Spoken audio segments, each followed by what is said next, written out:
Fala galera, beleza? Na aula de hoje nós estudaremos os sais. Antes, porém, pessoal, eu queria deixar um recado para vocês. Inscrevam-se no nosso canal no YouTube, porque só assim você vai ficar a par de todas as nossas novidades. Beleza, pessoal? Vamos lá, gente, papel e caneta na mão.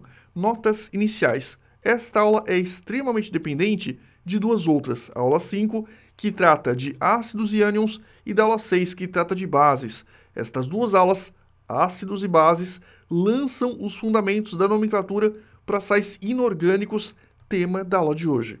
Os sais orgânicos, por sua vez, não vão ser vistos ainda nesta aula. Nós teremos uma aula específica só falando sobre sais orgânicos em química orgânica. E alguns conceitos ainda não vão ser abordados. Por exemplo, os próprios sais orgânicos, sais complexos, íons como ferrocianeto, ferricianeto e muitos outros.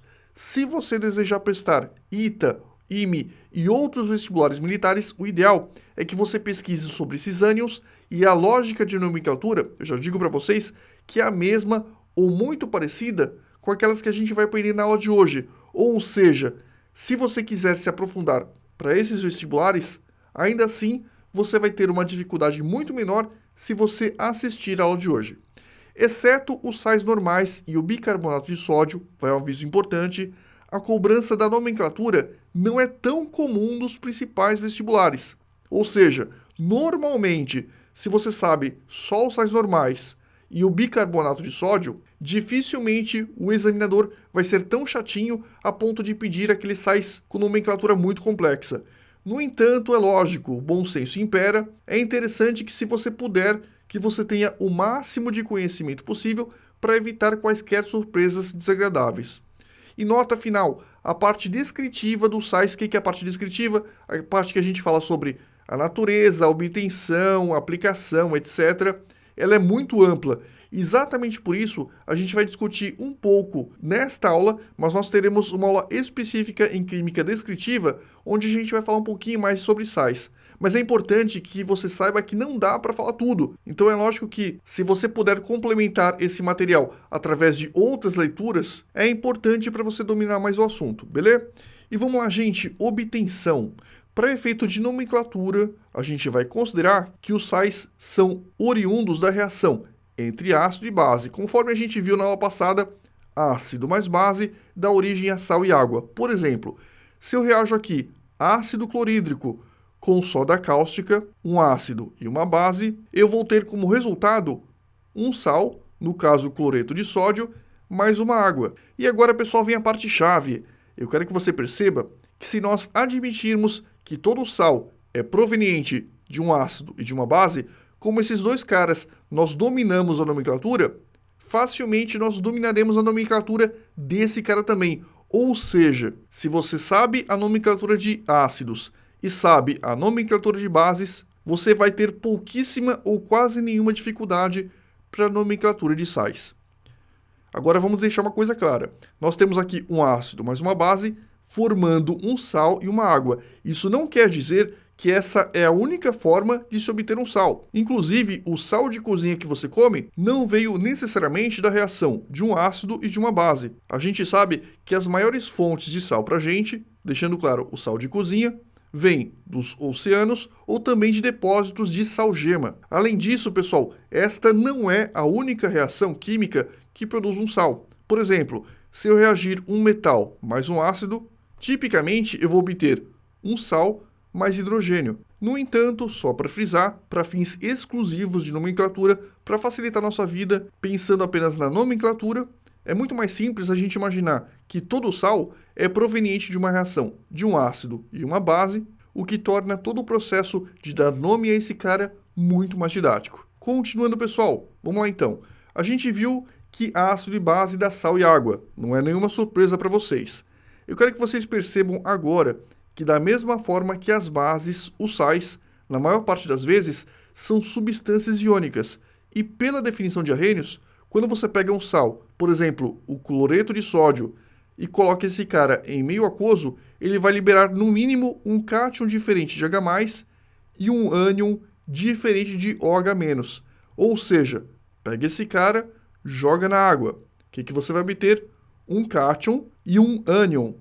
Esse cátion é diferente de H+, e esse ânion é diferente de OH-. Ou seja, pela definição de Arrhenius, esse cara é um sal. E é importante que você saiba também que esse Arrhenius é o mesmo cara que fez as definições que a gente mais utiliza para ácidos e bases. Então aqui, em tese, você não tem nenhuma surpresa, você tem uma continuação praticamente dos raciocínios anteriores. E vamos lá, gente, continuando. Aplicações. A lista de sais é muito extensa e as aplicações são inúmeras. A gente não tem aqui a pretensão de falar sobre todos os sais ou todas as aplicações. A gente vai citar apenas algumas. O cloreto de sódio, o NaCl, o sal de cozinha, é o mais famoso e importante entre os sais. Ele vai ser utilizado na alimentação, na batatinha da sua mãe, na produção de shampoos, também como matéria-prima para obtenção da soda cáustica, que por sua vez é utilizada como matéria-prima na obtenção do hipocloreto de sódio. Quem aí conhece que boa água sanitária?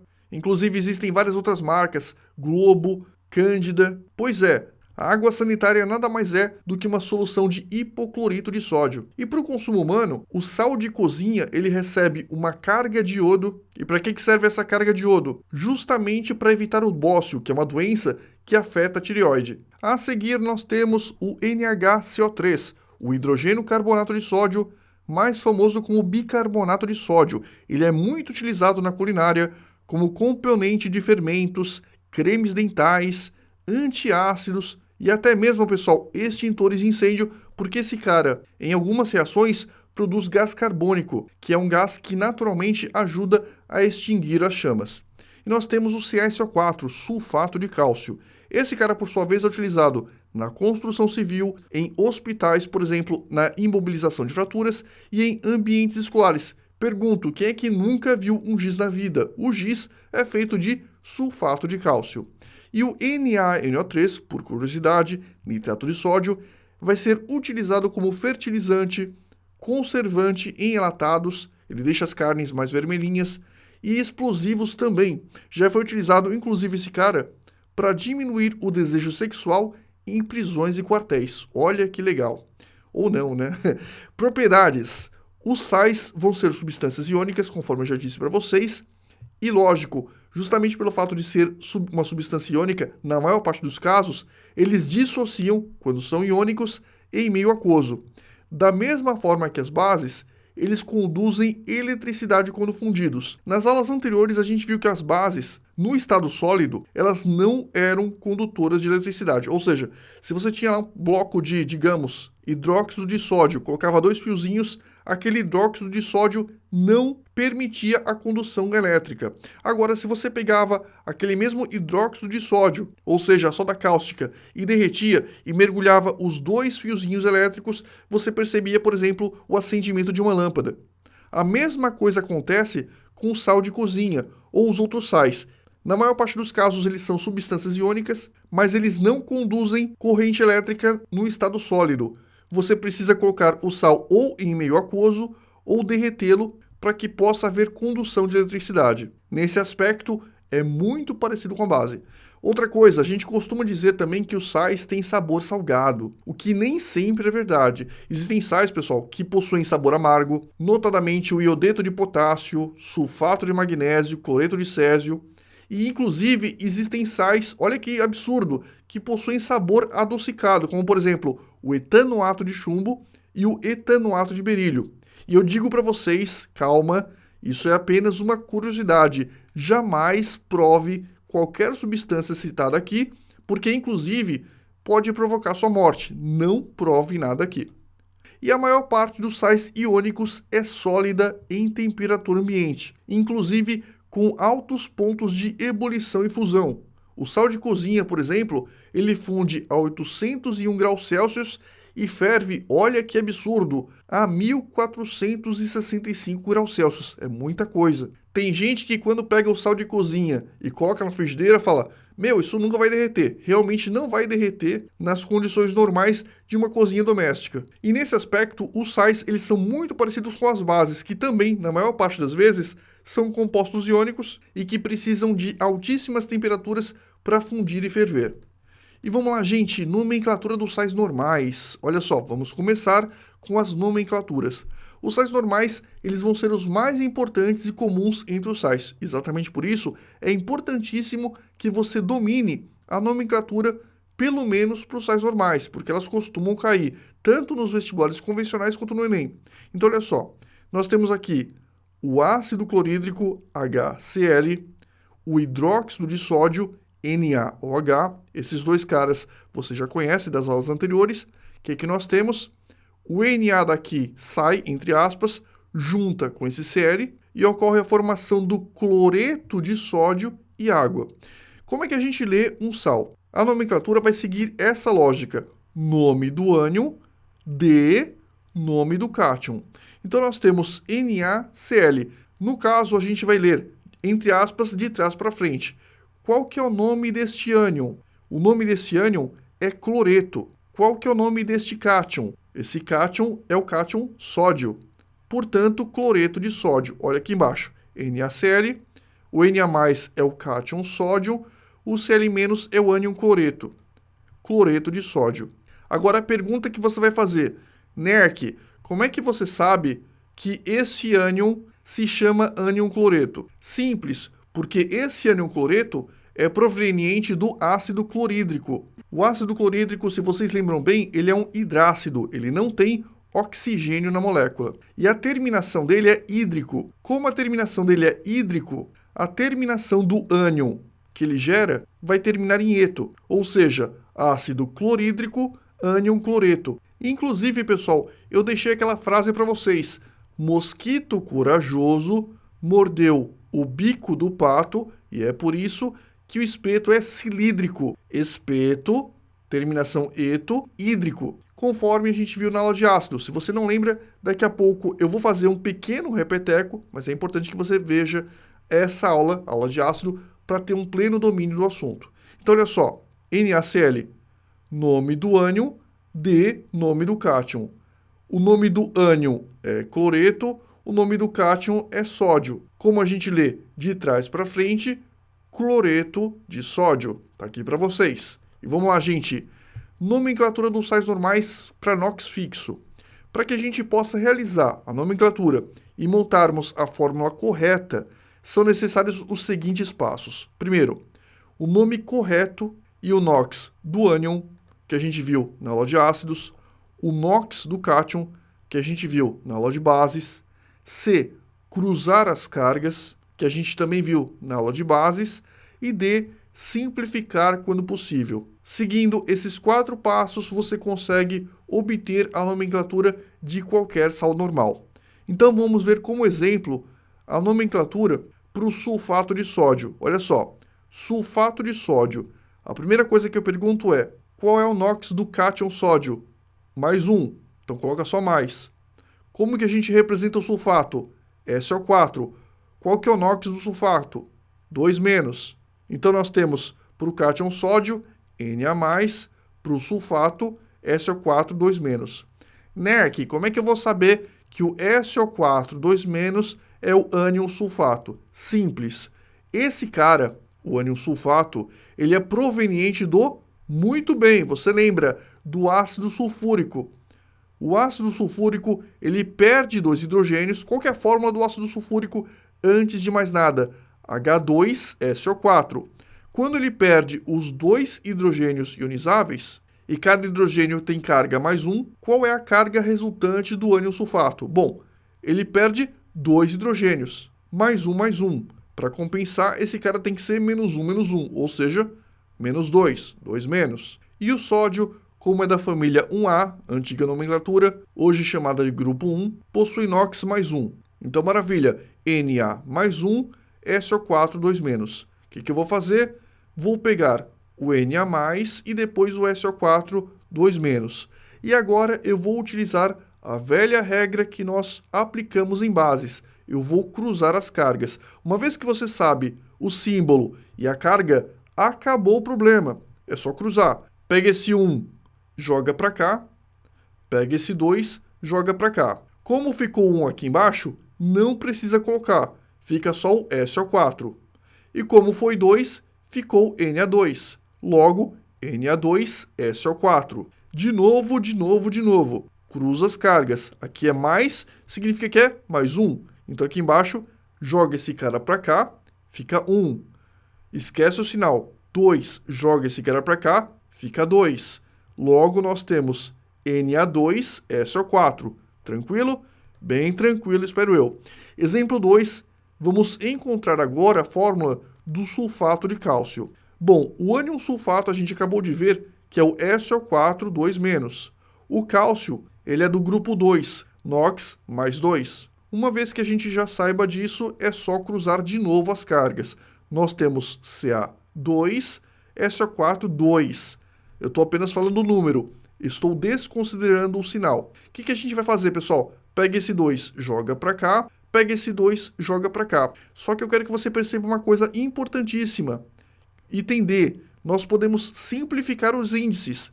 2 e 2 são simplificáveis. Eu posso dividir 2 por 2. O que não ocorre aqui, ó, 1 e 2. Exatamente por isso, ao invés de cruzar as cargas, eu posso fazer direto CaSO4. Ficou então CaSO4.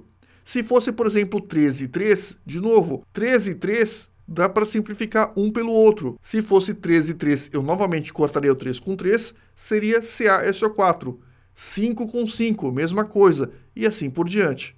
Nerk, eu tenho uma pergunta, pode fazer. E se fosse 2 e 4? 2 e 4 simplifica por 2. Então você faria 1 e 2. Beleza? Sempre que for possível simplificar, simplifique. E vamos lá, pessoal. Lembrete de ânions. Terminação do ácido, terminação do ânion. Terminação hídrico, o ânion é eto. Terminação ico, o ânion é ato. Terminação oso, o ânion é ito. Então nós temos mosquito corajoso mordeu o bico do pato e é por isso que o espeto é cilíndrico. Cuidado, não é cilíndrico, cilíndrico, sem o N. E é por isso que o espeto é cilíndrico. Vamos mais uma vez. Mosquito corajoso, ituoso, mordeu o bico do pato, icoato, e o espeto é cilíndrico, eto hídrico. Hídrico, eto, ico, ato, oso, ito. Com base nessa tabelinha, fica mais fácil, inclusive, deixa eu voltar, e mostrar para vocês que o ácido clorídrico, cuja terminação é hídrico, vai fornecer o ânion de terminação eto, cloreto. Muito fácil agora, espero eu. E vamos avançar, máquina do tempo, nós temos essa tabelinha. E agora a gente vai ver alguns exemplos. Olha só, HCl. O HCl, ele se decompõe em meio aquoso em H+, e Cl-. Esse processo para o ácido vai ser chamado de ionização. Ocorre formação de íons. Então nós temos que o Cl- vai ser chamado de ânion cloreto, porque o ácido de origem termina em hídrico. O ânion vai terminar em eto. Ácido clorídrico, ânion cloreto. E como que você sabe que a carga do cloreto é -1? Simples, porque ele perde um hidrogênio. E cada hidrogênio tem carga +1. Se ele perdesse, entre aspas, 2 hidrogênios, a carga aqui seria -2, né? 2-. Vamos ver outro exemplo. H2SO3. Neste ácido, os 2 hidrogênios são ionizáveis. Então, se esse cara, entre aspas, perde 2 hidrogênios, ele fica com carga 2-. Na maior parte dos casos, se tem um hidrogênio, o ânion de origem, carga -1. Se tem 2 hidrogênios, o ânion de origem, carga -2. Agora, nem sempre isso é válido. Você tem que tomar muito cuidado com os ácidos derivados do ácido fosfórico. Ácido que tem fósforo na molécula, você tem que ter cuidado redobrado. Inclusive, eu recomendo que para os ácidos que têm fósforo na molécula, que você decore os ânions para evitar cair numa pegadinha, beleza? E vamos lá, gente. H2SO4 perde esses 2 hidrogênios, então a carga fica 2-. E olha que legal, ácido sulfúrico, ânion sulfato. Ácido sulfuroso, oso, ânion sulfito. Então, se você tiver essa tabela em mente, é muito fácil você ter hídrico, eto, ico, ato, aqui, oso, ito, aqui. Muito tranquilo. A dedução dos ânions fica quase automática. E vamos lá, gente, outro lembrete. Ácido de origem HCl, o ânion é o cloreto. HBr, brometo, HI, iodeto, HF fluoreto. Obviamente eu não estou falando o nome do ácido, eu estou falando o nome do ânion que nós temos aqui. Eu só estou citando o ácido de origem. Então, por exemplo, o HI dá origem ao ânion iodeto, está aqui representado. E assim por diante, nós temos aqui no final o cianeto Cn-. É importante que você saiba o ácido de origem, friso isso, para que você facilmente possa obter o ânion resultante. E vamos lá, gente, mais uma tabela. Aliás, deixa eu voltar que eu fui muito rápido. Tem uma coisa importante. Pausa o vídeo, dá uma copiada. E aí, pessoal, copiaram? Posso continuar? Agora sim. Nós temos aqui essa outra tabela. Pausa o vídeo, dá uma copiada também. E aí, pessoal, copiaram? Então nós temos que o ácido de origem é o H2SO4, ácido sulfúrico, e o ânion resultante é o sulfato. E você vê que, entre aspas, para a maior parte dos ácidos, é só tirar a quantidade de hidrogênios que você automaticamente vai ter a carga do ânion. Obviamente, ânion, carga negativa. Saiu 2 hidrogênios, 2 menos. Saiu 2 hidrogênios, 2 menos. Saiu 3 hidrogênios, 3 menos. Saiu 1 hidrogênio, 1 menos. Coloca só o menos. No caso do ácido fosfórico, ainda não é problemático, porque no ácido fosfórico os 3 hidrogênios são ionizáveis. Mas toma muito cuidado quando você olhar um ácido que tem P. Se você olhar um ácido e ele tiver P, para um pouquinho, respira um pouquinho, porque nem sempre essa regra que eu estou falando vai adiantar. E nós temos finalmente H3BO3, sai 3 hidrogênios, carga 3 menos. E como todos esses ácidos são ico, a terminação do ânion vai ser ato. Bem tranquilo. Vamos lá, continuando. Aqui nós temos uma outra tabela. Pausa o vídeo, copia. E aí, pessoal, copiaram? Aqui entra aquela coisa que eu falei. Muita gente olha um ácido, por exemplo, H3PO3, e fala, ah, né, que é muito fácil. A gente pega o 3, usa aquela regra que você ensinou e coloca PO3 3 menos. Errado, cuidado. Conforme eu disse para vocês, ácido que tem fósforo, você tem que ter cuidado duplicado, triplicado, porque esses caras são pegadinhas. Nesse caso, apenas 2 hidrogênios são ionizáveis, um não é. Exatamente por isso, esse hidrogênio permanece incorporado ao ânion, justamente o hidrogênio que não é ionizável.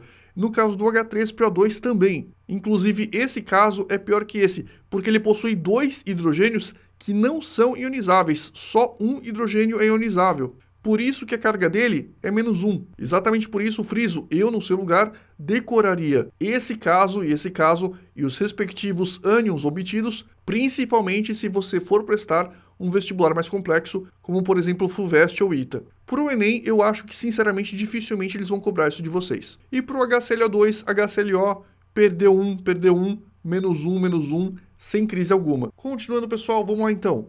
Mais uma tabela. Essa tabela aqui é quase que dispensável. Eu acho que dificilmente algum examinador vai pedir para vocês os ânions perclorato, pirofosfato e metafosfato. No entanto, você pode colocar, por garantia, essa tabelinha no seu caderno. E aí, pessoal, copiaram? Vamos lá então. Nota final, estes são os principais ânions, não são todos. Alguns outros ânions vão ser discutidos ao longo do curso, sempre que for necessário. E para você que vai prestar FUVEST ou Enem, essa lista eu acho que deve ser mais do que satisfatória. Acho que dificilmente o Enem vai apresentar alguma novidade nesse aspecto. Agora, para os alunos que forem prestar ITA ou outras instituições militares, conforme dito, é importante que você reforce essa lista e memorize outros ânions, ferrocianeto, ferricianeto e muitos outros em tabelas específicas que você encontra facilmente na internet. E vamos lá, pessoal, cátions NOx fixo. Mais uma vez, uma tabela. E esta tabela apresenta para a gente os principais elementos que apresentam NOx fixo. Então, olha só, o grupo 1, família 1, que é a antiga família 1A, os elementos desta família possuem NOx mais 1, a família 2, antiga 2A, NOx mais 2, a prata mais 1, o zinco mais 2 e o alumínio mais 3. Anota isso porque é importante. Anotaram? Vamos lá então. Continuando, a gente vai ver agora alguns cátions que possuem NOx variável. Essas duas tabelas também são importantes, pessoal. Pausa o vídeo e dá uma copiada. E aí, gente, copiaram? O cobre, ele tem 2 NOx, o mercúrio também tem 2 NOx, o ferro e assim por diante. E uma coisa importante, muita gente vai perguntar, mas Nerk, como é que eu vou saber que o ferro possui NOx 2 ou NOx 3? A resposta é, infelizmente, decorando. não tem como deduzir isso na hora da prova. Exatamente por isso, a tendência atual é que nos vestibulares principais, inclusive o Enem, há de se evitar esse tipo de nomenclatura envolvendo NOx variável. Ou, normalmente, eles vão te dar uma dica para que você possa fazer sem dificuldade a construção da fórmula. E vamos lá, gente, continuando. A nomenclatura dos sais normais, só que agora com NOx variável. A nomenclatura vai ser muito parecida com a aprendida em bases, ou seja, primeiro, nome do ânion, D, nome do cátion, só que agora com numeral romano.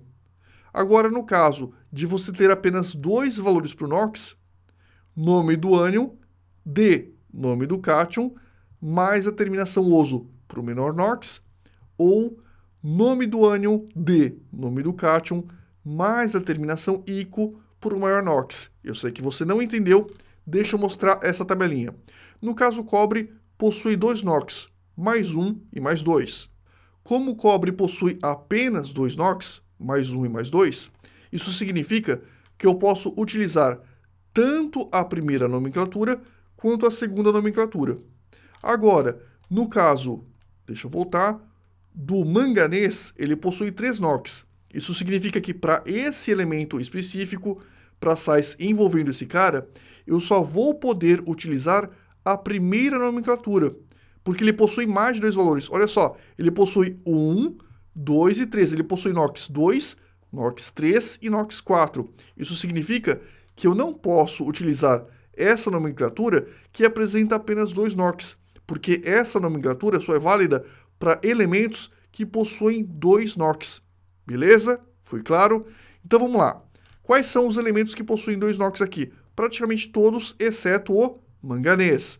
E no caso, deixa eu voltar, do ferro, que a gente vai utilizar agora como exemplo, eu quero que você perceba que esse cara possui NOx mais 2 e mais 3. Olha como fica essa nomenclatura para esse cara. Vamos lá. Por exemplo, cloreto de ferro. Eu quero que você entenda que o ferro tem NOx 2 e NOx 3. Então nós teremos dois tipos de cloreto de ferro. O cloreto de ferro 2 e o cloreto de ferro 3. Como que a gente obtém o cloreto de ferro 2 e o cloreto de ferro 3? Simples. Nós temos aqui o Fe2+, e o Fe3+. Cruza as cargas. O Cl- é o cloreto. É o ânion que você tem que ter de cabeça, pelo menos em tese. O cloreto vem do ácido clorídrico. A fórmula do ácido clorídrico é HCl. Tem um hidrogênio. Então é de se esperar que quando ele perca esse um hidrogênio, ele possua NOx -1. O que a gente vai fazer agora? A gente vai cruzar essas cargas. O 2 vem para cá, o 1 vem para cá. Ficou então FeCl2, que é o cloreto de ferro 2. Por que cloreto de ferro 2? Porque o ferro tem NOx 2. Como que vai ser o cloreto de ferro 3? Pega o ferro 3, pega o cloreto que tem carga -1, cruza as cargas. O 3 vem para cá, o 1 vem para cá. Ficou então FeCl3, que é o cloreto de ferro 3. Pausa para tudo, presta atenção no seguinte. Se o examinador falar para vocês cloreto de ferro 2, fica muito fácil você montar a fórmula. Por quê? Quando ele diz ferro 2, ele está dizendo para vocês que o NOx do ferro é 2. Fe2+. Quando ele diz ferro 3, o ferro NOx é 3. Ou seja, partir deste nome para a fórmula é muito fácil. Agora sim, até aqui tranquilo. Agora eu quero que você perceba uma outra coisa. Conforme eu disse para vocês, existem duas nomenclaturas possíveis. A primeira é essa, ó, nome do ânion, D, nome do cátion, numeral romano que representa o NOx. Então ficou cloreto de ferro 2, cloreto de ferro 3. A outra nomenclatura é parecida com a anterior, ou seja, nome do ânion, D, nome do cátion, só que agora a terminação vai ser oso ou ico. Oso para o menor NOx, ico para o maior NOx, deixando claro que esta nomenclatura só é válida quando você tem elementos de apenas 2 NOx, beleza? É o que acontece com o ferro. Você só tem o ferro 2+, o ferro 3+. Então, para esse cara, é também válida esta segunda nomenclatura. Olha como fica. Aqui você já sabe, é só cruzar as cargas. FeCl2, FeCl3. Galera, pergunto agora para vocês. Qual é o maior NOx? 3, né? Portanto, esse é o cloreto férrico. 2 é o menor, cloreto ferroso. Nessa nomenclatura, eu quero fazer um outro parênteses. Deixa eu mostrar para vocês. Por exemplo, aqui ó, chumbo. O chumbo tem NOx mais 2 e mais 4. Você não vai chamar um cara que tem 2 mais de chumboso e esse de chúmbico. Não. Nesse caso, você utiliza a raiz latina dele, plumbum.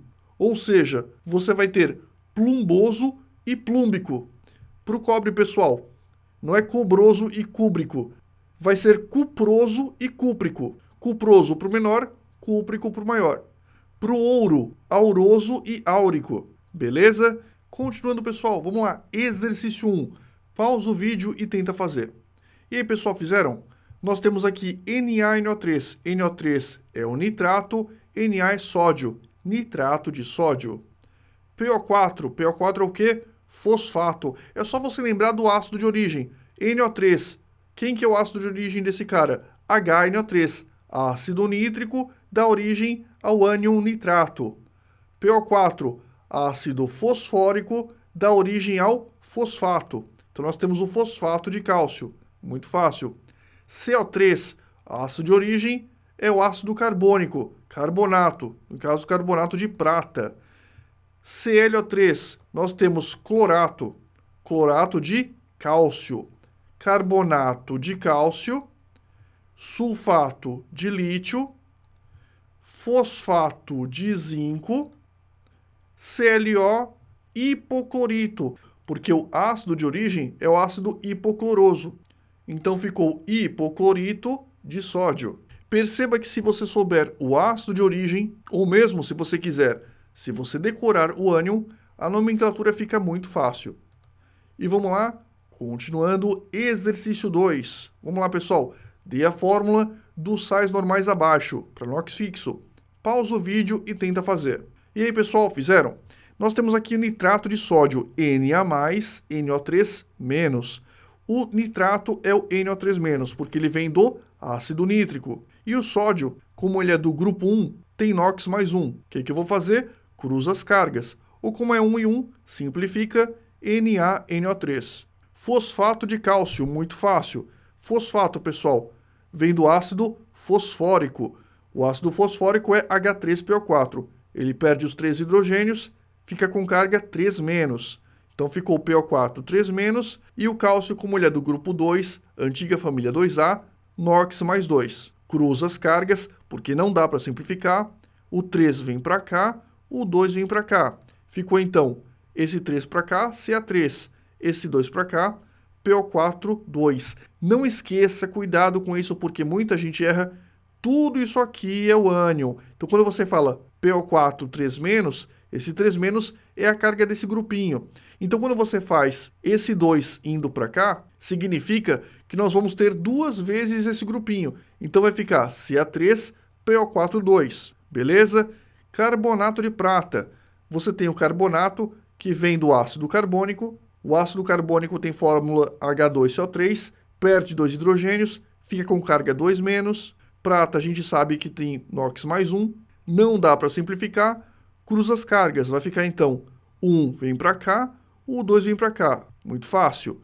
Clorato de cálcio. Nós temos que o ácido clórico é o HClO3, perde um hidrogênio, fica com carga -1. O cálcio, a gente já falou dele aqui, 2 e 1, cruza as cargas, vai ficar, esse 2 vem para cá, esse 1 vem para cá. Ca1, como é 1 não precisa colocar, ClO3, 2. Carbonato de cálcio. Carbonato, a gente já falou desse cara aqui, e nós temos o cálcio de novo, então é só cruzar as cargas. Só que cuidado, dá para simplificar, 2 e 2.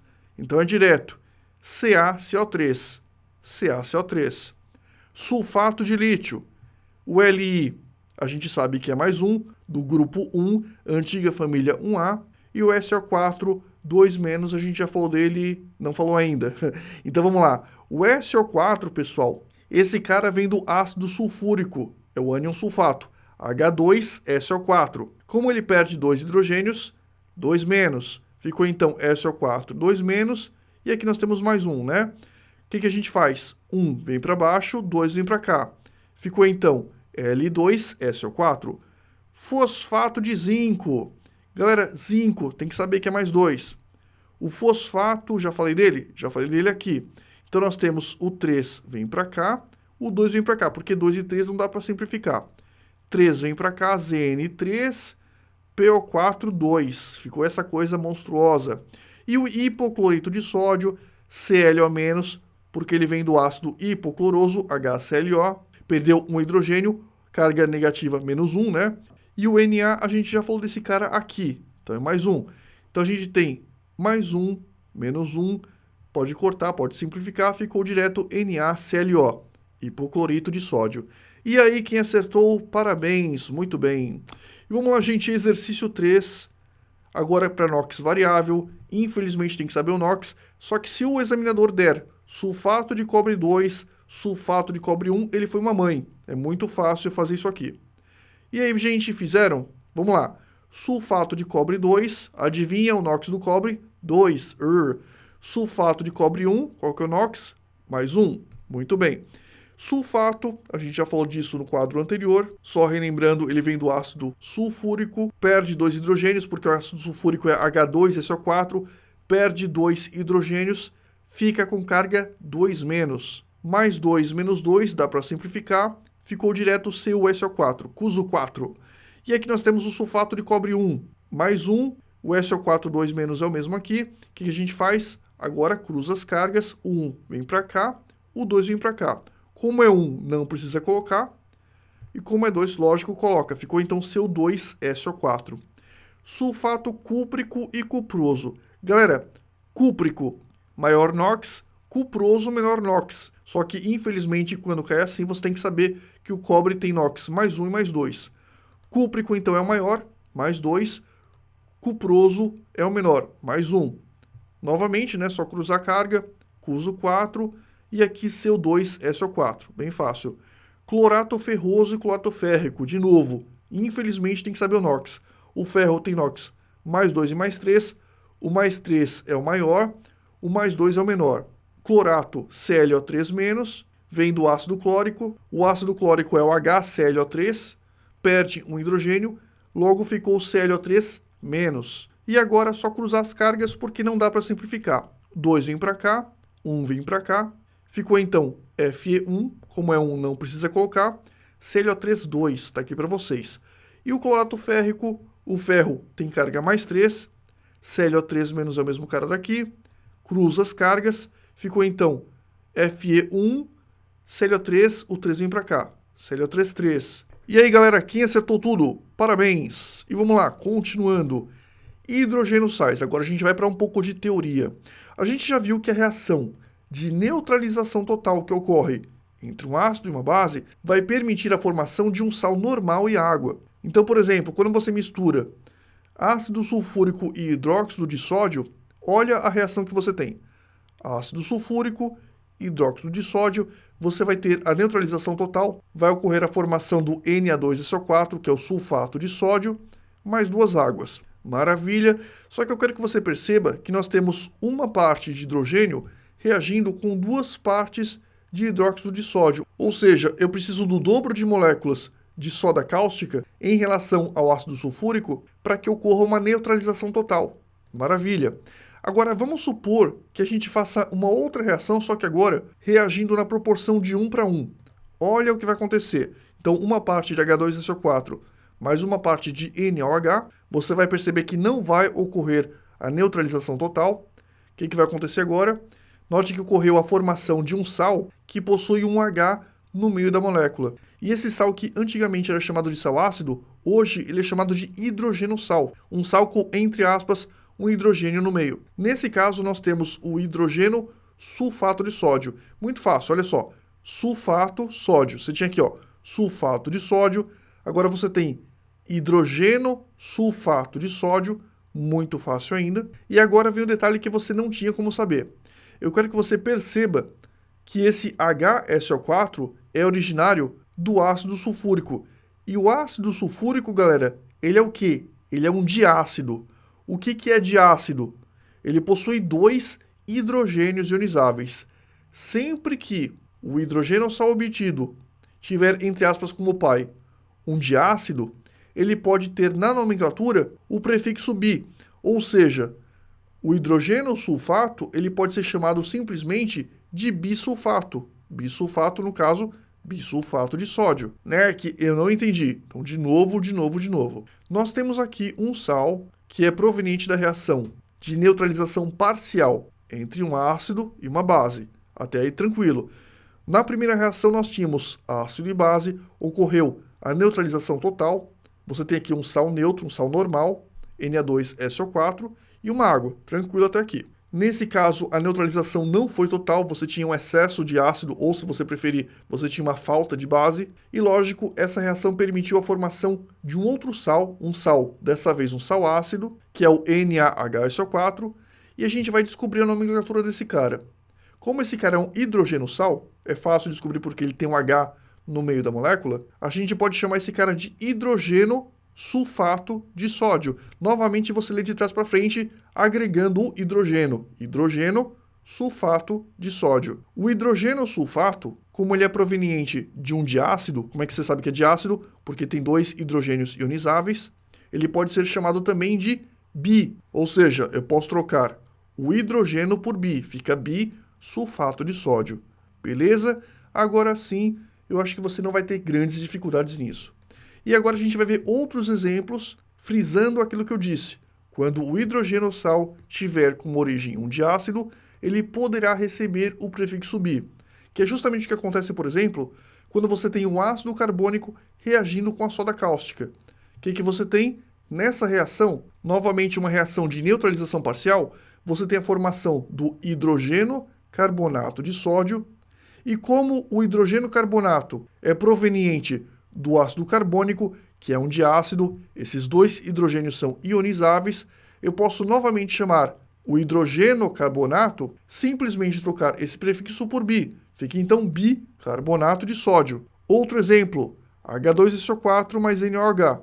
A gente já viu que o H2SO4 é um diácido. Logo, o hidrogênio sulfato, que é proveniente também de um diácido, esses dois hidrogênios são ionizáveis, vai dar origem a um sal que pode ser chamado de bisulfato. Então, hidrogênio sulfato pode ser chamado de bisulfato, hidrogênio carbonato pode ser chamado de bicarbonato. Basta que você conheça sempre o ácido de origem.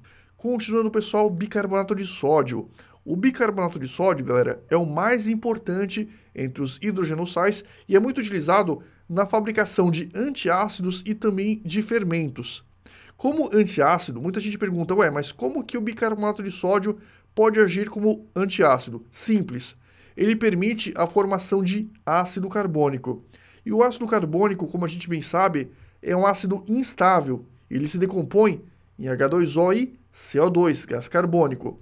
Olha o que acontece quando você ingere o bicarbonato de sódio numa reação bem simples, está aqui para vocês. Então, o ácido clorídrico do estômago vai reagir com o bicarbonato de sódio, vai ocorrer a formação de sal de cozinha, cloreto de sódio, mais o H2CO3. Só que o H2CO3 ele se decompõe em H2O mais CO2.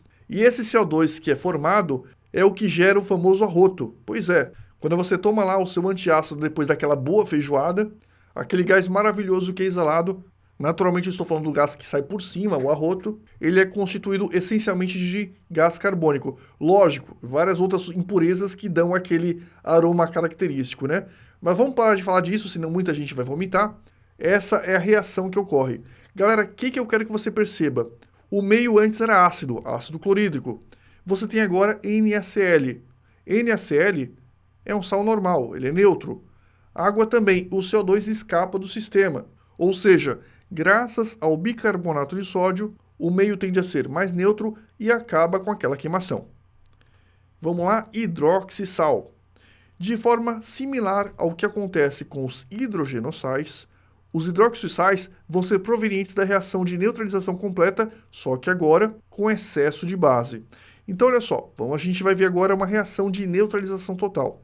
Quando você pega o hidróxido de magnésio e reage com ácido clorídrico, na reação de neutralização total ocorre formação de cloreto de magnésio e água. Até aqui, sem problema.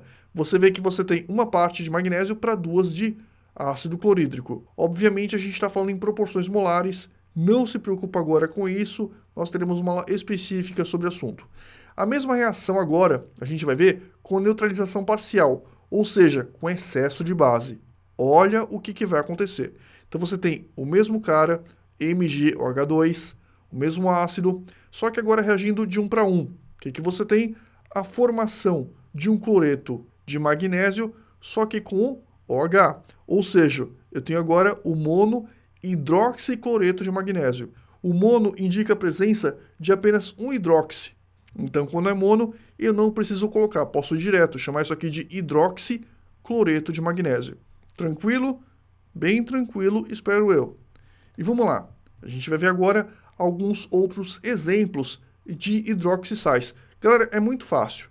Hidroxicloreto de alumínio. Aqui, olha só, 2OH. Então, é dihidroxicloreto de alumínio. Nós temos 2 dihidroxifluoreto de alumínio. Hidroxinitrato de cálcio. Beleza? Continuando, pessoal, sais anidros e sais hidratados. Vamos lá. Alguns sais vão incorporar água, H2O, em suas próprias moléculas. E essa água vai ser chamada de água de cristalização, formando então sais hidratados. E essa água, quando perdida por aquecimento, permite que a gente chame os sais originais de anidros, ou seja, desidratados. Olha só, pessoal. Cuso 4,5H2O. Nós temos então sulfato de cobre 2, penta hidratado. Por que penta? 5 é penta. O que nós temos aqui? Cloreto de cálcio dihidratado. E assim por diante. A gente representa a hidratação através de um ponto mediano. Cuidado, não é um ponto aqui embaixo, não é um ponto em cima, é um ponto no meio. E basta que a gente acrescente as moléculas de água que fazem parte, que são incorporadas, melhor dizendo, a cada uma das moléculas. Uma coisa importante, não confunda sal hidratado com sal dissolvido em água. Quando você tem sulfato de cobre 2 pentahidratado, as moléculas de água, no caso, passam a fazer realmente parte da molécula original. Ou seja, você tem a formação de uma nova molécula. A mesma coisa acontece com o cloreto de cálcio dihidratado. E olha só, quando você aquece esses dois caras, você vai ter respectivamente a formação de sulfato de cobre 2, anidro, e cloreto de cálcio anidro. CuSO4, 5H2O. O que é esse delta? Esse delta representa aquecimento. Então, por aquecimento, o que acontece com a água? A água sai do sistema, deixa apenas o CuSO4. Galera, importantíssimo, essa água é líquida? Não! Você está aquecendo até que ela escape do sistema, até que ele evapore. Então o estado da água é gasoso, porque a gente está muito acostumado, nas equações químicas, a colocar o estado da água como sendo líquido. Eu espero que ninguém aqui coloque estado da água como sendo aquoso, né? A água aquosa é um baita de um pleonasmo. Então a água, ou ela é líquida, ou ela é sólida, dependendo do caso, ou gasosa. No caso, gasosa. A mesma coisa acontece quando nós aquecemos o cloreto de cálcio. O cloreto de cálcio por aquecimento, obviamente o cloreto de cálcio dihidratado, vai fornecer cloreto de cálcio anidro mais 2H2O. Esse anidro, pessoal, é apenas para informar que esses dois caras passaram por um processo de desidratação por aquecimento, beleza? E vamos lá. Nota, é frequente a mudança de cor. Inclusive, pessoal, o sulfato de cobre 2, ele tem uma cor azul extremamente bonita. Obviamente, o sulfato de cobre 2 pentahidratado. Quando você desidrata esse cara por aquecimento, você vai obter o sulfato de cobre anidro, que tem uma cor assim, digamos, meio branco acinzentada. A gente pode considerar apenas como branco. Continuando, pessoal, sais duplos ou mistos. Alguns sais possuem 2 cátions, ou 2 ânions, na molécula. Normalmente, tais sais são obtidos pela reação de um ácido com 2 bases ou de uma base com 2 ácidos. São reações mais complexas, elas estão aqui apenas a título de curiosidade. Eu acredito que dificilmente um examinador, pelo menos o examinador do Enem, vai fazer esse tipo de cobrança. Acho muito difícil. Então, olha só, nós temos o H2SO4, que é um ácido, o NaOH, que é uma base, KOH, que é outra base, ou seja, nós temos um ácido reagindo com 2 bases. Ocorre a formação do sulfato de sódio e potássio. Perceba, então, que esse cara possui 2 cátions ao invés de 1 e um ânion. E como que você faz a nomenclatura? Da mesma forma que você fazia a nomenclatura dos sais normais, muito parecida pelo menos, de trás para frente. Sulfato de sódio e potássio. Bem simples. Aqui, pessoal, agora nós temos uma outra reação, dessa vez dois ácidos reagindo com uma base. E nós tivemos a formação do CaBrCl. Qual que é a nomenclatura? Novamente, de trás para frente. Cloreto, brometo de cálcio. Note então que esse cara possui 2 ânions e um cátion, e esse cara possui 2 cátions e um ânion. Beleza? E vamos lá. Sais oxigenados e não oxigenados. Gente, é a parte mais fácil da aula. Nem pisca porque vai ser muito rápido. Os sais eles podem ser classificados em oxigenados ou não oxigenados. Oxigenado tem oxigênio na molécula. Não oxigenado não tem. Então o NaCl ele é um sal não oxigenado, porque não tem oxigênio na molécula. E o NaClO3, que é o clorato de sódio, como ele tem oxigênio, ele pode ser chamado de sal oxigenado. Pronto, é óbvio, mas para a gente fazer um curso completo, a gente precisava explicar isso. Pode abrir os olhos, acabou essa parte, e vamos lá. Solubilidade. Gente, é o seguinte, solubilidade é um critério que dificilmente vai ser cobrado em um vestibular. Pelo menos nos vestibulares mais simples. Por quê? Porque, infelizmente, é decoreba. Infelizmente, você não tem uma regra prática para dedução. O que você tem, na verdade, é uma série de regras, muitas vezes com exceções. Em todo caso, para quem vai prestar aqueles vestibulares mais complicados, eu deixo aqui para vocês essa tabela que apresenta as informações de solubilidade, pelo menos para os principais sais. Então vamos lá. Ânions, nitrito, nitrato, acetato, clorato e perclorato, todos eles são solúveis sem exceção. Ânions, cloreto, brometo e iodeto, todos são solúveis exceto os que tiverem os seguintes cátions: prata, chumbo, mercúrio e cobre. Os sulfatos são todos solúveis exceto os sulfatos de cálcio, bário, estrôncio e chumbo. Sulfetos são todos, cuidado agora, todos insolúveis. Então todos os sulfetos são insolúveis, exceto os sulfetos de amônio e de cátions dos grupos 1 e 2, antiga família 1A, 2A.